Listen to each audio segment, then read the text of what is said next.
ओम श्री गणेशाय नमः। जय श्री कृष्ण, जय माता दी। मैं ज्योतिषा आचार्य पुष्पा मिश्रा आज आप लोगों के पास मैं लेकर के आई हूँ भक्ति में शक्ति क्या होती है।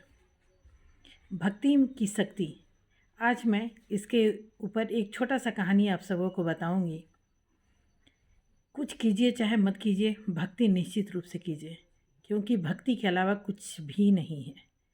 भक्ति करते हैं, सारा काम आपका कैसे हो जाएगा आपको ही पता नहीं चलेगा।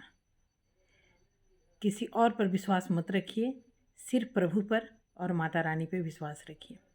आइए इसी के विषय में मैं आपको छोटा सा एक कहानी बताती हूँ। एक गरीब ब्राह्मण रहते थे। छोटा सा मंदिर में वो पूजा पाठ करवाते थे, मगर उनका पूजा कराने का, वो भोलेनाथ का बहुत बड़ा भक्त थे। उनका पूजा कराने का विधि थोड़ा अलग होता था।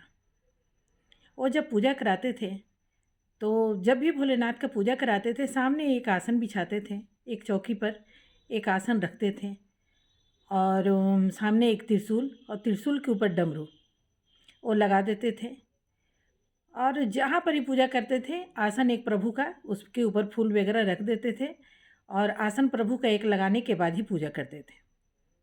काफ़ी लोग उनके पूजा करने से बहुत आश्चर्यचकित रहते थे कि किस तरीके का पूजा आप कराते हैं, ये चौकी आप किन के लिए लगाते हैं।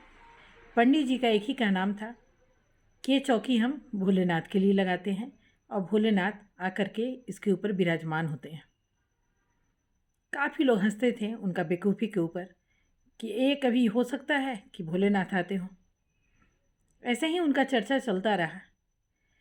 एक जगह पूजा कराने हो गए, वहाँ कोई विद्वान पंडित आए हुए थे। विद्वान पंडित आए हुए थे तो वो बोले कि ये आसन आप किस लिए बिछाए हैं। ये तो बेचारे गरीब ब्राह्मण थे, इनको उतना नॉलेज नहीं था शास्त्रों का। ये बहुत डरते हुए बोले कि इस पर भोलेनाथ विराजमान होते हैं।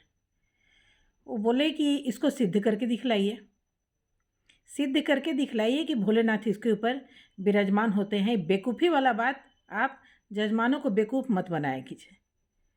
भोलेनाथ कैसे आके इसके ऊपर विराजमान होंगे, आप इसका सबूत दीजिए।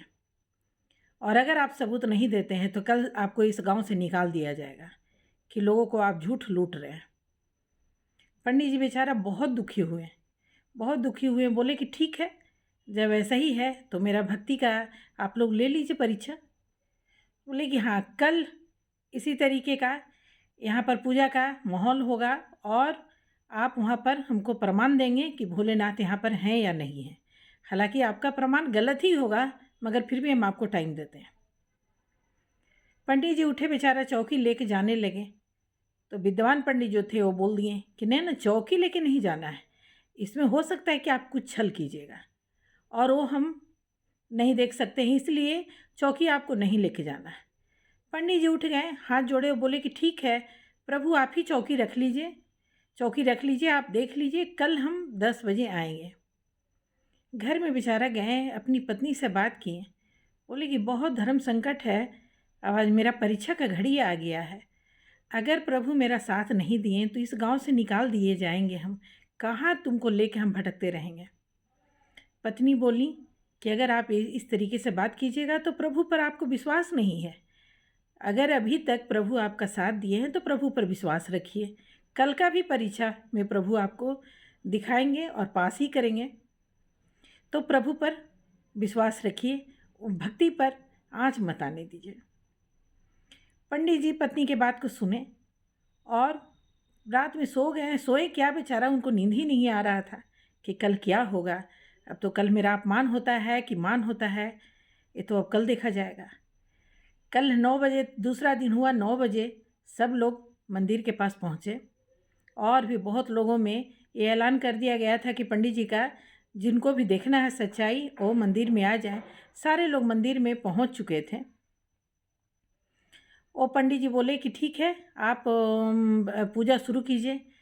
ये बेचारे गरीब पंडित जी वहाँ पर गए। पूजा भगवान का शुरू करने से पहले जैसे आसन लगाते हैं, आसन लगाएं प्रभु का, वहाँ पर एक त्रिशूल लगाएं, त्रिशूल के ऊपर डमरू और भोलेनाथ का आसन वहाँ पर लगा करके फूल बेलपत्र वगैरह चढ़ाएं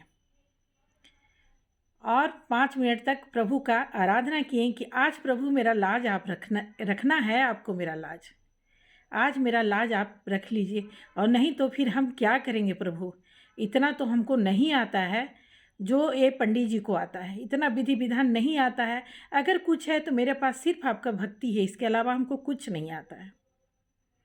प्रभु का काफ़ी वंदना किए, आराधना किए। उसके बाद 5 मिनट के बाद पंडित जी बोले कि हम तो अब आसन बिछा दिए हैं, अगर आपको कुछ परीक्षा लेना है तो ये चौकी को उठा करके आप दूसरा जगह रख दीजिए। ये चौकी पर तो बोले वो पंडित जी कि क्या इसके ऊपर भोलेनाथ विराजमान हो गए हैं? तो बोले कि जी भोलेनाथ तो विराजमान हो गए हैं, अगर आप चाहें और आपको लेना है परीक्षा तो इस चौकी को उठा करके आप दूसरी जगह पे रख दीजिए। वो पंडित जी पूरा उधर से तैस में आए कि चौकी उठा करके हम 2 मिनट में रख देते हैं। आए, चौकी उठाने लगे, चौकी टस से मस नहीं हुआ, चौकी को हिला भी नहीं पाए, और यहाँ पर पंडित जी जीत गए। तो भक्ति में इतना शक्ति होता है कि वो विद्वान थे, मगर ये पंडित जी के चरण पे गिर गए कि हम बहुत कोशिश किए मगर ये चौकी नहीं हिला, इस पर प्रभु विराजमान हैं और मेरे भूल चूक को प्रभु माफ़ करेंगे, और आपसे बड़ा विद्वान यहाँ कोई नहीं है। तो विद्वान कोई भी हो, अगर उसके अंदर भक्ति नहीं है तो उसका विद्वानी कोई काम का नहीं है। अगर भक्ति है, अगर दिल से जो भी प्रभु या माँ को पुकारता है, प्रभु और माँ उसके ऊपर साक्षात कृपा करते हैं। यही भक्ति की शक्ति होती है।